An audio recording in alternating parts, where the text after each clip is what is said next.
Alright. Comment ça a été ton training? Non, ça a bien été. C'était challengeant, mais je m'attendais à ce que ça soit challengeant. Fait qu'en te connaissant, je savais que ça allait être un bon training de madame, comme tu dis. J'avais envoyé le training hier, puis tu savais à quoi t'attendre. Oui, exact. Bon défi. Oui. Donc là, on a fait une entrevue avant que tu partes en Espagne. Comment ça s'est passé là-bas?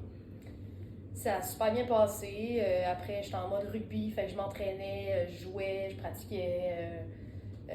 J'ai découvert un peu là-bas, mais non, ça a bien été. Je pense que j'ai un peu éclaté la ligue, mais je pense que j'ai vraiment bien performé. J'ai montré que j'étais une joueuse vraiment redoutable. Puis, Faut pas avoir peur de dire les vraies choses. Tu sais, mettons, quand tu touches le ballon, d'après moi, l'autre équipe est comme tabarnak. Ça, il va falloir qu'on court en salle là, pour la rattraper. Moi, en tout cas, de ce que je vois, quand tu touches le ballon, tu as un edge au niveau du speed. Ton speed il est redoutable. Tu mets les mains sur le ballon, ton adversaire en avant est mieux d'avoir pris une coupe de step à l'avance pour essayer de te tackle parce que sinon tu vas tu vas la déjouer. j'étais contente de voir ce que les filles, tu sais, ce que je faisais derrière tout ça aussi, parce que des fois tu vois juste le résultat, mais tout ce que tu fais avant, les filles étaient comme OK, ça va travail, là, tout le travail dans l'ombre, toutes les fois sous la pluie, tu sais, que tu fais juste grinder, puis c'est ça, ça paye après sur le terrain. Absolument. Tu sais, tantôt on parlait de combien de minutes tu touches au ballon dans un match. Je disais même pas quelques minutes là, que j'ai le ballon dans mes mains là, par match, ça dure 80 minutes un match. Fait que tu y touches 2, 3, 4 minutes. Ouais. Je veux dire, il y a tellement de joueuses qu'il faut qu'ils touchent le ballon avant qu'ils se rendent à toi qui est au bout de la ligne pratiquement. Ouais. Fait que pour que tu puisses vraiment y toucher, il faut qu'il y ait plusieurs étapes. Mais quand tu touches au ballon, par exemple, Faut faire la différence. faut que tu sois prête. Mm-hmm. Je sais pas si tu connais Alain Lapointe Ouais. à Sherbrooke. Ouais. Quand moi je jouais au foot à Sherbrooke, il avait fait mettre une insigne sur le mur. Puis je suis pas sûr que je me souviens par cœur des paroles, mais grosso modo, ça disait « Quelle tragédie quand un homme arrive face à son destin, mais qu'il n'est pas prêt. Mm-hmm. Quand un être humain arrive face à son moment de gloire, mais qu'il n'est pas prêt. Ça peut être tant physiquement, psychologiquement, émotionnellement, il n'est juste pas prêt. Mais toi, ton travail, tu sais, t'es payé pour jouer au rugby, right? Mm-hmm. C'est ton travail, c'est ta job. De ce fait, ben, il faut que tu travailles pour mériter ton salaire. Mm. Puis ça se passe pas juste sur le terrain, ça se passe partout, dans toutes les sphères de ta vie. Fait que de ce fait, tu as investi dans ta nutrition, dans la qualité de tes aliments, dans ta supplémentation. Ouais. Puis parle-moi-en, tu sais, à quel point tu penses que ça a changé ta game de faire cet investissement-là personnel? Ben, premièrement, j'ai reçu des commentaires de mon préparateur physique aussi qui me dit c'est pas juste l'entraînement que tu fais, mais aussi ton alimentation. Je pense que ça a fait une grosse différence dans les résultats que tu as eus. Je veux dire, il y a la performance, mais autour de ça, il y a toutes les habitudes de vie, le sommeil, tout ça. Si tu as un meilleur sommeil, tu as une meilleure énergie, tu as un meilleur training, tu as plus de résultats, tu es plus focus, tu peux plus avoir des meilleures décisions sur le terrain. Tout ça s'interrelie ensemble. Fait que, c'est plein de sphères. Si tu es capable avec la nutrition et ta supplémentation d'avoir un plus dans tout ça, là, c'est sûr que ça va augmenter les performances. Toi, mettons, là, tu aurais joué 2-3 games de rugby back-à-back. Penses-tu que c'est capable? Ben, c'est ça que j'ai fait. J'en avais joué 4. Ah oui? Ouais, c'était 4 fins de semaine que je jouais back-à-back. Deux week-ends internationaux, puis j'avais joué même 3 autres games avant ça. Est-ce qu'il y a d'autres filles qui faisaient ça avec toi? Oui. Ouais, c'est sûr que des fois, il y avait des petites pauses, là, mais ouais, en Angleterre, ils font ça régulièrement, là, back-à-back. Puis le but, c'est de rester en santé aussi. Ben oui. Un, pas de blessé. Ouais. Mais 2, pas juste avoir une présence sur le terrain. C'est pas juste être présent. Ouais. Non, c'est dominer. Mm. Tu domines sur le terrain, là. Match après match après match après match. Ouais. Mais qu'est-ce qu'il faut pour être capable de faire ça? Ben, bien récupérer. T'es pas loin.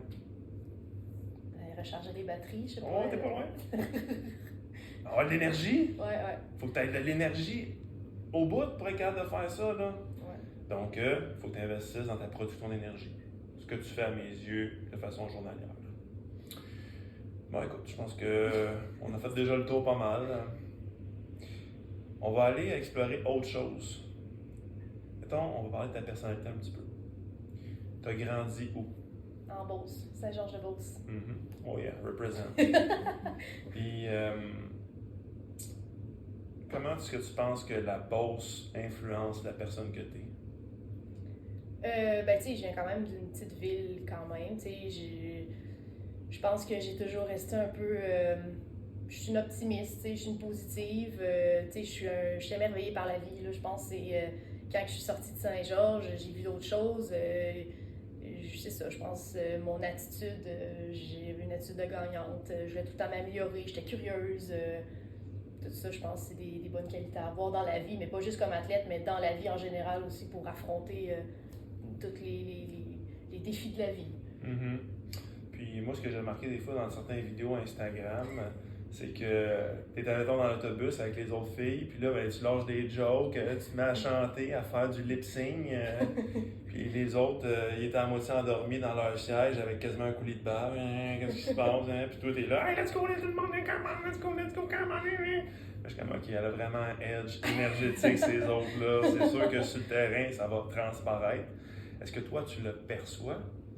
Ben, je pense que en ce que tu me dis, je le percevais pas avant, mais avec ce que les gens me disent, je pense que je commence à plus le percevoir. Là. Ouais. Je veux dire, ça c'est. En tout cas, moi, à mes yeux, c'est un avantage majeur si tu as plus d'énergie que tout le monde. Pourquoi? Parce que tu es capable de faire plus que tout le monde à l'intérieur du même 24 heures. Tu es capable de faire un workout de plus, tu es capable de faire quelques tâches de plus, qui soient intellectuelles, qui soient physiques. Tu en fais un peu plus que les autres à tous les jours. Puis là, ben, non, tu prends de l'avance sur certains éléments. Puis là, ben, à un moment donné, tu es rendu tellement loin que c'est juste impossible de te rattraper. Fait que moi, à mes yeux, tu vas devenir à ton air la meilleure joueuse. On va continuer de travailler fort. Moi, je te le dis, moi, à mes yeux, tu vas devenir la meilleure joueuse de rugby au monde. C'est big, là, ça là. Oh oui. Ça m'a bien émotionnel de dire ça. Je te le dis. Parce que t'es incroyable. Merci, Rick. C'est comme ça que ça va finir, cette entrevue-là. Avec Nico qui braille tout le temps. Est-ce que je dirais là, par rapport à ça, il y a des gens qui ne sont même pas capables de vivre leurs émotions parce qu'ils manquent d'énergie. Leur corps ne leur permet pas de vivre des émotions parce que ça a un coût énergétique. Fait que les gens, ils s'éloignent de leurs émotions. Parce que leur corps est comme, non, tu sais, j'ai pas d'énergie à investir là-dedans. Fait que les gens ne peuvent pas véritablement vivre le plein potentiel de leurs émotions sur une base régulière. Ça, c'est une théorie que j'ai. Qu'est-ce que tu en penses? Ça a du sens. C'est pas bête. Du tout. Fait qu'on pourrait dire qu'aujourd'hui, Sabrina est plus anabolique que moi, parce que moi, je pleure, puis elle est comme... C'est moi qui est estrogénique aujourd'hui, OK? Bon, c'est terminé.